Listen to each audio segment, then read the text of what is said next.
En stage pendant une semaine dans de grands clubs de la région parisienne, l'équipe de France de judo handisport a côtoyé de nombreux judokas valides.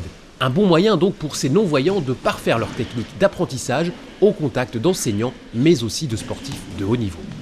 Les championnats d'Europe de judo handisport se déroulant en mai en Azerbaïdjan, il était important de mettre ces athlètes en condition. Au-delà de la préparation spécifique, c'est aussi le mental et la concentration que l'on travaille lors de ce type de stage.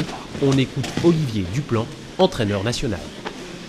Nerveusement, il faut qu'ils appréhendent l'endroit où ils sont et qu'ils changent tout le temps, notamment quand une semaine comme celle-ci où on change de dojo tous les jours, ils n'ont pas le temps de s'habituer, et donc il faut qu'ils soient rassurés par rapport à là où ils sont, donc il y a un travail pour eux d'appropriation de l'endroit et ça leur demande beaucoup de force nerveuse, et également par rapport à des questions de sécurité sur la pratique avec des judokas d'un bon niveau qui préparent des championnats très importants, donc qui se donnent à fond. Travail, sueur, échange et surpassement de soi ont donc été à l'ordre de cette semaine.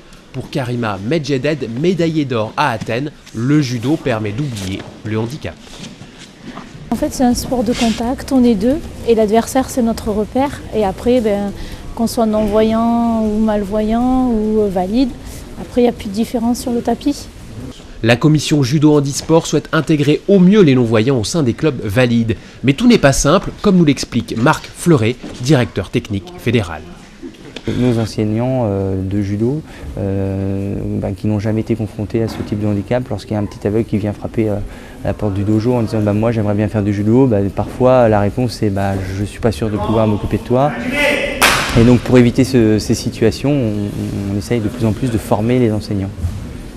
Ouvrir les quotas aux Jeux paralympiques de Pékin et bien figurer aux championnats d'Europe sont donc les objectifs de l'équipe de France handisport. On croise les doigts pour elle, nous suivrons sa progression dans les mois à venir. Salut!